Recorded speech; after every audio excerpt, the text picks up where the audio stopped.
I just got home from a week in Louisiana. Let's get settled back in, open up some fun book mail, and talk about what I read in the last week or so. I can remember. Hello friends, my name is Carly if we haven't yet met. I love to read and review historical fiction, and I have been in the bookish space for almost 5 years now, but only recently came here to Booktube to try something new, and I'm really loving it. I'm especially loving vlogs. That's been super fun to watch and consume other people's vlogs, and I've been having some fun doing some vlogging while on my trip to Louisiana. So we're going to do something similar. So if you're really new here, you don't have any idea who I am, let me summarize really quickly. I am a Louisiana girl living in Los Angeles, have been living here for almost 15 years. Ever since my mom died, I try and go home every 3 to 4 months to visit my dad. So I love to go. I have the privilege of being able to work remote while I'm there. Got to spend a lot of good daddy time, which I loved. I was able to record a couple of videos while I was there in response to the Goodreads Choice Awards list of historical fiction. I'm now home. I traveled home to Los Angeles via Baton Rouge to Houston, Houston to LAX yesterday, and I will be the first to say I had a wonderful travel experience. I had no issues going or coming home. All my flights were on time. There were not long, massive lines in security, and yeah, I was very lucky with regard to that. I'm going to tell you a little bit about my time there and kind of what I was doing there, what I was reading, and bring you up to speed on what's been going on since I came home. I left Los Angeles, it was like 80 degrees, and I arrived in Baton Rouge, specifically the New Roads area, and within a couple of days, it was like freezing cold. That was interesting. Now I am back home in Los Angeles and it is raining outside. It very rarely rains here. We do have some rainy winters from time to time, and this is supposed to be a week full of rain. So obviously you really, really need it. It has made for some interesting transition back home. Dog doesn't want to walk in the rain. He also doesn't want to wear his raincoat. My sunshine that I usually rely on for recording in here is absent, so I'm using my ring light, which is not my favorite thing, but whatever. Anyway, first world problems, right? It was really fun to come home and squeeze my guy's neck and love and on both my pets, specifically my dog. He's like the love of my life, I swear. I love being there. Well, here, let me tell you what it's like. Coming here is always so relaxing and like nurturing. I feel more like myself here than anywhere else, but I can never live here again. I would really struggle to give up Los Angeles and all the good things that go along with being in Los Angeles. But I come back and I get these like glimpses and I miss it. I love it. But I don't know if I could do it every day. I have already unpacked everything, cleaned the house, gone to the grand opening of a Sprouts down the street from me, which I love Sprouts. The fridge is full and I am making some homemade chili for dinner tonight. And I like to do this using my pressure cooker. I cook my beans from scratch and then add in whatever meat I'm using, because yes, I add meat to my chili, and cook it back down a little bit more with the pressure cooker. So I am really pumped. While I was in Louisiana, I got some Camilla red beans, which are the best. So gotta have these. One of the tips that I like to tell everybody, if you don't already know, is I love these super cubes, or trays with individual cubes that you can use to freeze soup or whatever. I actually use them for soup starter. So I have the half cup tray. So there are, I think, 6 or so individual half cups. I will make my soup starter and then freeze those so it's easy to make a pot of beans or to start a soup. So I have 2 different trays. One has carrot onion, celery, and the other has bell pepper, onion, and celery, also known as the Trinity. In Cajun cuisine, we'll add garlic and some herb into that and freeze it. So I always have these, and it's so easy to start something from scratch because of these. So highly recommend. If you do not have these, I'll link them below in the caption so you can check them out. But I love mine. I have a couple of different trays and I use them for different things, but I love having my soup and bean starter handy. My beans started while listening to The Bright Years by Sarah Damoff. So this book was on the Goodreads Historical Fiction Choice Awards list, or long list, I should say, for 2025, and I've heard nothing but good things about it. I am very early in, but I can tell you that it is reading a lot like an Ann Napolitano novel in that it's this really intimate first-person narrative. It is very much a literary fiction, so I am not quite sure why it ended up on the historical fiction list. I guess only because it's set back in the late 70s, early 80s. But I'm not sure if that's enough to convince me that this is historical fiction. It's, like I said, reading much more like a literary fiction. But that's what I'm listening to as I am doing my household chores, shopping, and cooking. While I was in Louisiana, I started The Seed Keeper by Diane Wilson. This is the BBFL, my Fable Book Club's book for November in honor of Native American Heritage Month. I opened it up and read a chapter and decided that this is definitely one that I need to read in tandem because the way that it's written, it reads very much like this first-person narrative, almost like a conversation that the author is having with you or that the character is having with you. And I like to consume those types of books via audio. However, I do like a physical book in support of book club. So I don't know. I'm going to probably listen and read with my eyes at the same time. I like to do that with certain types of books, and this is definitely one of those. I can tell you so far is that this is written in these like short bursts, sentences, so it's kind of sparse. The author uses these really kind of short, almost abrupt type sentences, and though they're not very lush, they're still very descriptive, and you feel like you are alongside this character. I've only read a couple of chapters, but what I can tell you so far is that when we first meet our main character, she's just lost her husband after a prolonged illness. She abruptly one day leaves the home that she shared with her husband to go back to this cabin in the woods that she used to share with her father. We're kind of traveling back in her memory with her. I love the little nuggets of Native culture that she's sprinkling in amongst the actual story of this woman's life. It's very centered on nature and the main character's relationship to nature. Seeds play a big role in this book. I haven't yet gotten to that. I've seen a couple of the book club members have already finished and have rated it anywhere from a 3.75, 4, or higher. So I'm really interested in this. One of the interesting things that one of the book club members shared is that it reads more like a memoir. So I'm interested to get further into this. I also, while in Louisiana, finished Kara Moss's new book, The Italian Secret. So this is the third book in a series about a female private investigator, Billy Walker. It's set in Australia, though she does travel to Italy in this particular book. This is my second of the three. I still need to go back and read the first one. I read the second one without knowing it's part of a series and really loved it. So when I saw that she had a new book out in this series, I immediately requested it on NetGalley. This comes out in December, and I really enjoyed this. So Billy is a former journalist who returns to Sydney from Europe after World War II and discovers that she is just struggling to find journalism work. All the men have come back to Sydney after the war and have kind of taken those jobs. She follows in her recently deceased father's footsteps and becomes a private investigator, kind of reopens his private investigating business. In this particular book, she is recovering from a trip to Paris that happened in the previous book. So you don't have to read the books in order, but I do think that having read the second book made this a much more rich reading experience. While on that trip to Paris, she discovers some things and has just kind of, her world is upended.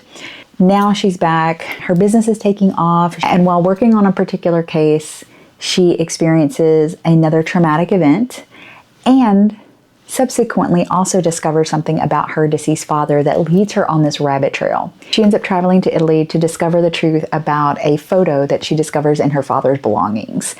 And while there, she has a run-in, if you will, with her father's arch nemesis. I really enjoy this. I love that late 40s, early 50s vibe that I get from these books.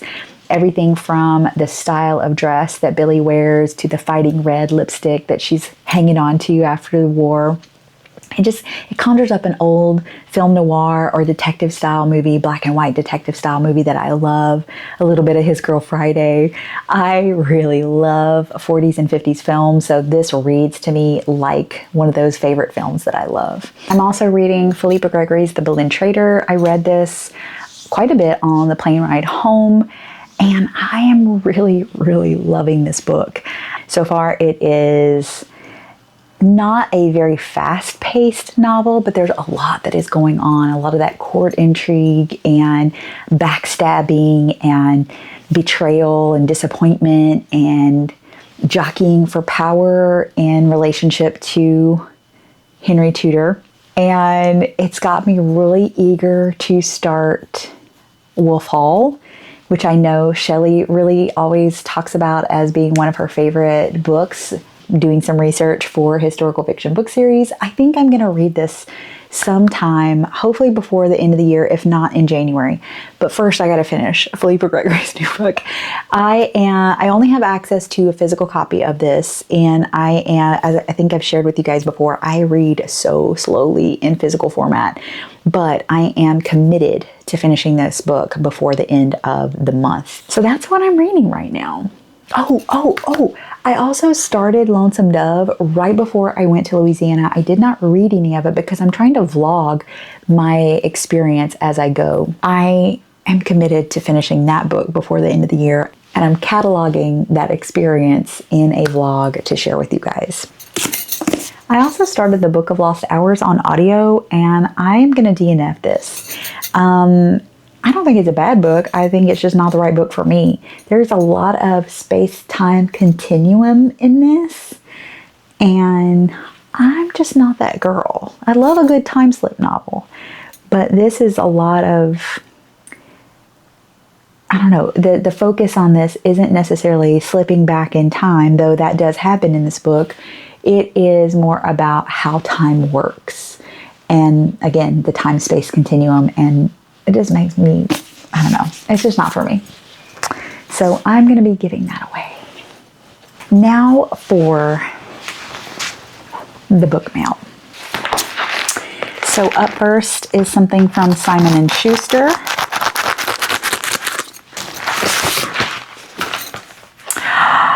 Okay, so Theo of Golden.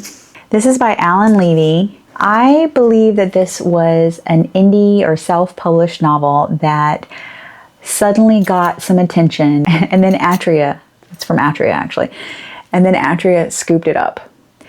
I have a friend of mine on Bookstagram that read this and said it was one of her favorite books of the year, so she was super excited to see it get picked up by Atria. Let me tell you about it. One spring morning, a stranger arrives in the small southern city of Golden. No one knows where he's come from or why. His name is Theo, and he asks a lot more questions than he answers. Theo visits the local coffee house, where 92 pencil portraits hang on the walls, portraits of the people of Golden done by a local artist. He begins purchasing them one at a time and putting them back in the hands of their rightful owners. With each exchange, a story is told, a friendship born, and a life altered. A story of giving and receiving, of seeing and being seen, Theo of Golden is a beautifully crafted novel about the power of creative generosity, the importance of wonder to a purposeful life, and the invisible threads of kindness that binds us to one another. Alan Levy is an attorney, judge, singer, songwriter, and author who lives on and cares for family acreage near his small town in Middle Georgia. Theo of Golden is his first novel. I'm so excited about this. And let's see. It is just shy of 400 pages, so not too bad. I don't know. It sounds like one of those sweet feel-good stories that I need right now. I know what this one is, and I'm so excited. Every once in a while, I do something a little rash. This is that little rash thing.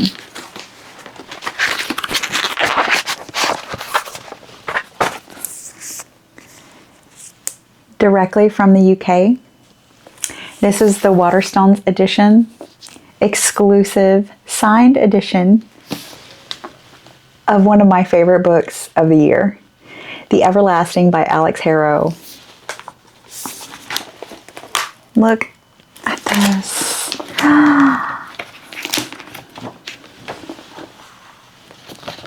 It's so beautiful.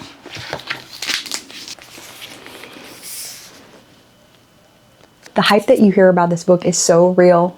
I loved this. This is perfect for anyone who wants to dabble a little bit in fantasy, but doesn't want the huge world building and all the things that go along with a fantasy series. This is a standalone novel. It is absolutely stunning. Her prose is incredible. She is one of my favorite authors, and you will know immediately why I say that if you read this book. This is a story of a young historian who has loved a particular tale his whole life. This particular tale is the tale of a female knight who helped a queen establish a kingdom. He ends up slipping back in time to what sounds a little bit like a medieval period. Keep in mind, this is a fantasy. Everything about it is fantastical. And meets his lady knight and helps to rewrite her story. It is a time slip novel. There is a lot of mind effery with regard to time in this book. It is a propaganda story. What I mean by that is this book explores propaganda in a way that I thought was so clever. And at its heart, though, it is a love story. And there are some very steamy moments in this book. It's a fantasy novel that I loved, and I don't read a lot of fantasy. I loved it. This is the author that I was supposed to go see speak at a local Barnes & Noble here in Los Angeles, but we got World Series tickets for that particular night, and I missed her. I was sad, but I enjoyed the World Series. Oh, St. Martin's.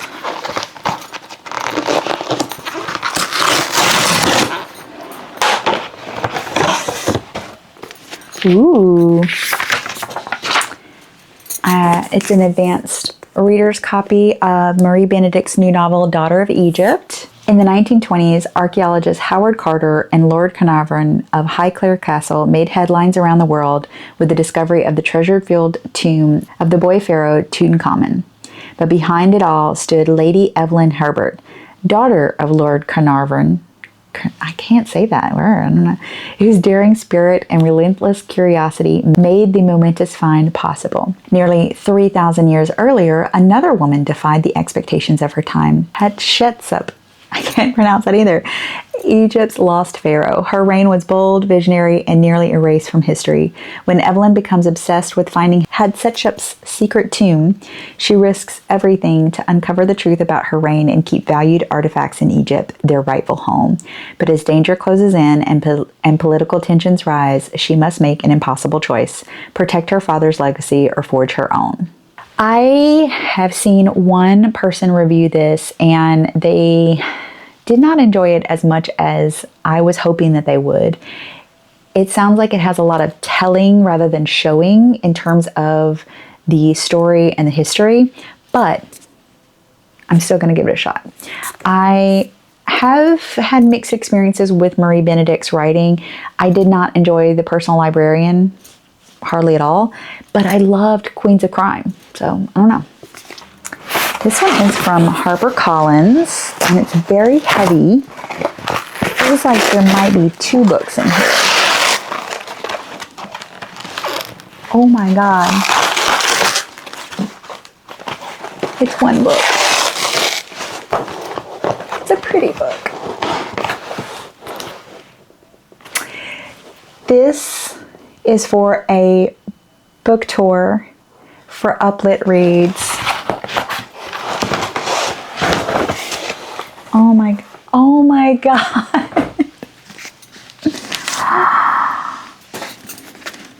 This is one of classic novels that Thomas Nelson Books has reissued with painted covers. Great Expectations by Charles Dickens, which I really love so much. Hand-painted cover from artist Lacey Fowler and distinctive interior treatments. I don't know if you can see, but it's textured. Oh, look at this. It's so beautiful. There's also some illustrations on the inside. So the Harper Muse Painted Editions classics include Frankenstein, The Great Gatsby, The Return of Sherlock Holmes, The Wonderful Wizard of Oz, Pride and Prejudice, Wuthering Heights, Great Expectations, and Adventures of Sherlock Holmes. I think I need them all now. It's so beautiful and heavy. I have thought about rereading this book for some time now, and I think this is a sign. This is from Hachette. I think I know what this is. Yeah. Cool. So Hachette reached out to me about this book, and I was like, absolutely, I would love a copy. And why don't you send me an extra so I can do a giveaway? Last call at the Savoy. This is a book that I recently featured in my November look ahead, meaning new books that are coming out that month. Was kind of bummed that I missed out on an advanced reader copy of this on NetGalley. So I was really excited when they reached out to me about it. So set in the glittering backdrop of London's iconic Savoy Hotel, Cinnamon Scott is forced to confront her troubled past as she uncovers the story of the hotel's first female head bartender, who has been erased from the history books. And like a well-made cocktail, their intertwined stories pack just the right punch. I am going to be hosting a giveaway over on Instagram. Stay tuned for that. If you're not following me there, please do so, because I love to spend time there. I spent a lot of my time there. I love the Instagram storytelling format in posts, reels, and stories. I love stories. But that is where I host all my giveaways, and I have quite a few planned for now, between now and the end of the year. So definitely follow me over there. I'm going to be hosting that giveaway soon. One last book. This actually came before I went on my trip from Knott's. Greetings from Yesteryear Ranch. So I love these promo boxes. They're so much fun. They always have something fun and unique. Beeswax candles, a cute little jar of jam, a fun handkerchief. A man may work from sun to sun, but a woman's work is never done. And an advanced reader copy of Yesteryear by Caro Claire Burke. I believe this is a debut. My name is Natalie Heller Mills, and I was perfect at being alive. A traditional American woman, a beautiful wife and mother who sells her pioneer lifestyle of raw milk and farm fresh eggs to her millions of social media followers, suddenly awakens cold, filthy, and terrified in the brutal reality of 1805, where she must unravel whether this living nightmare is an elaborate hoax, a twisted reality show, or something far more sinister. A gripping, electrifying novel that is as darkly funny as it is frightening. Yesteryear is a gimlet-eyed look at tradition, fame, faith, and the grand performance of womanhood. I have been enjoying the fierce feminist novels that I've been publishing this year. Those novels about women kind of bucking tradition or waking up to the reality that life is more than what I'm being sold or told. And I have a feeling that this is going to be yet another one of those novels. This is not out until April 2026, so mark your calendars and get your Libby Holtz ready. I have one other package. that I'm going to open with you guys. It's not a book. It's something that I bought for myself because sometimes a girl just needs something nice and new, or at least new to you. How in the world do I get this out of here? One of the things that I don't talk about a lot is my affinity for vintage jewelry. My mother was a huge jewelry person. She loved her sterling silver jewelry. That's, you know, all these bangles that I wear. Some of them were hers, some of them are mine. I never take those off. Almost exclusively wear sterling silver. And I recently started to get really drawn to Native American pieces. And I saw this on Ruby Lane, which, if you don't know what Ruby Lane is, you're welcome. And I'm sorry. If you're a vintage person, if you're a person who loves to shop for vintage things, Ruby Lane is my online go-to. So this is a piece of Zuni, which is a style of Native American art from the Zuni Pueblo, known for its intricate inlay work and use of sterling silver and colorful stones. I always have, I don't know if you can see these, I always have these Zuni pieces in, and now we're gonna have a new Zuni piece. I love rings.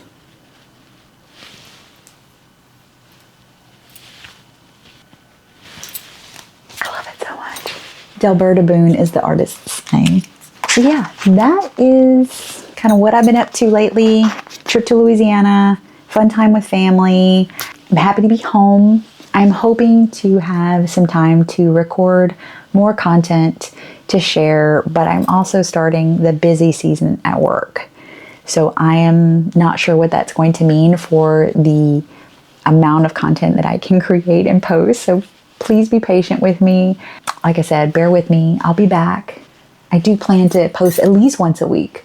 I would like to get to a multiple times per week recording and posting cadence.